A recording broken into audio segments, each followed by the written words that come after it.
उस नन की आत्मा को मुक्ति मिल गई। God bless you my child. बड़ी बड़ी लाल आंखों से उन लोगों को घूरने लगी। ये क्या बला है, भागो यहाँ से। जैसे ही मनदीप ने उन लोगों को भागने को कहा, वो नन धुआं बनकर गायब हो गई। अब ये कहाँ गई? रोशन और मनदीप उसे इधर उधर ढूंढने लगे।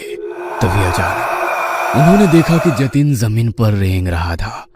उसकी आंखें नन की तरह ही लाल थी, चेहरा पूरा सफेद और हाथ पैरों की चमड़ी जली हुई। उसे देखकर वे दोनों डर गए और चीखते हुए वहां से बाहर निकलने की कोशिश कर रहे थे, मगर उन्हें चर्च से बाहर निकलने का कोई रास्ता नजर नहीं आ रहा था।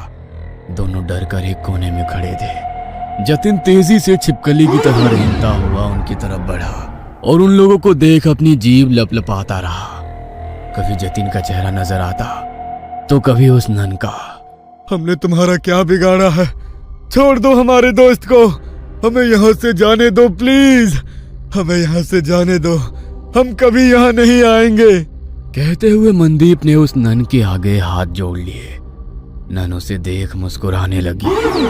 उस नन ने मनदीप का हाथ पकड़कर उसे अपनी ओर खींचने की कोशिश करी, मगर मनदीप के हाथ में गुरुद्वारे का पवित्र कड़ा था। उसे छूते ही नन को तेज झटका लगा और वो जमीन पर गिर गई और वो नन धुआं बनकर जतिन के शरीर से बाहर निकल गई।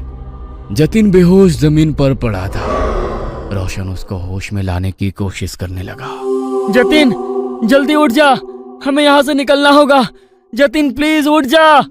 तुम लोगों को क्या लगता है कि तुम लोग इससे बच सकते हो? नहीं, तुम लोग अब उसके शिकार हो।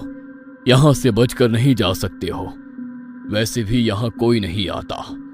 यहां गलती से कोई जानवर भी आ जाता है तो वो उसे नहीं छोड़ती। फिर तुम लोग तो इंसान हो, तुम लोगों का मरना तय है। मगर ना जाने क्यों मुझे आज ऐसा लग रहा है कुछ अलग होने वाला है।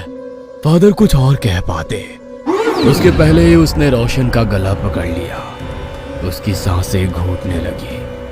वो कातर नजरों से मनदीप की तरफ देखकर चिल्लाकर बोला, मनदीप चले जाओ यहाँ से, भागो। तुम्हारे पास गुरुद्वारे की पवित्र शक्ति है, ये तुम्हें कुछ नहीं कर सकती है। भाग जाओ। मैं तुमको छोड़कर कहीं नहीं जाऊंगा। मैं कह रहा हूँ ना, तुम चले जाओ यहाँ से, चले जाओ। रोशन बार बार उसे जाने के लिए कह रहा था, मगर नन की पकड़ उसके गले पर तेज हो गई। उसके नाखूनों से उसके गले में गड्ढा हो गया। गले से बहते हुए खून को वो नन जीभ लंबी कर कर चाटने लगी। रोशन छटपटा रहा था। मनदीप को समझ में नहीं आ रहा था कि वो क्या करे। एक और वो नन तो दूसरी तरफ उसके दोस्त। तभी उसके दिमाग में एक विचार आया। उसने अपने हाथ का कड़ा निकाला और एक हाथ में कड़ा और दूसरे हाथ में कृपाण ले वो जोर से बोला, वाहे जी का खालसा, वाहे जी की फतेह।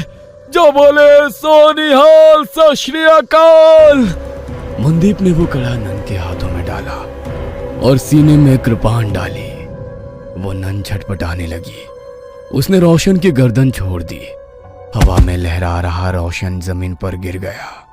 उस नन के सीने से काला गाढ़ा सा अजीब पदार्थ बह रहा था। जतिन अभी तक बेहोश था। मनदीप को मदद चाहिए थी, मगर उसके पास मदद के लिए कोई नहीं था। उसकी नजर यीशु की मूर्ति पर पड़ी। हे यीशु, मुझे तेरी प्रार्थना नहीं आती है, मगर तेरे घर में शैतान तेरे बंदों पर कैसे हावी हो सकता है? हमारी मदद करो। कहते हुए उसकी आंखों में आंसू आ गए। तभी एक चमत्कार हुआ और बरसों से बंद वो चर्च अचानक से रोशन हो गया। फादर ने दो नन को बुलाया। नन ने घायल रोशन और जतिन का इलाज शुरू किया। फिर फादर ने जैसे ही उस घायल नन की ओर देखा, होली वाटर डाल उसकी मुक्ति की प्रेयर करने लगे। देखते ही देखते वो नन की आत्मा यीशु की मूर्ति में समाहित हो गई। आज तुम्हारे साहस और सूझबूझ से बरसों से भटकती मिल गई।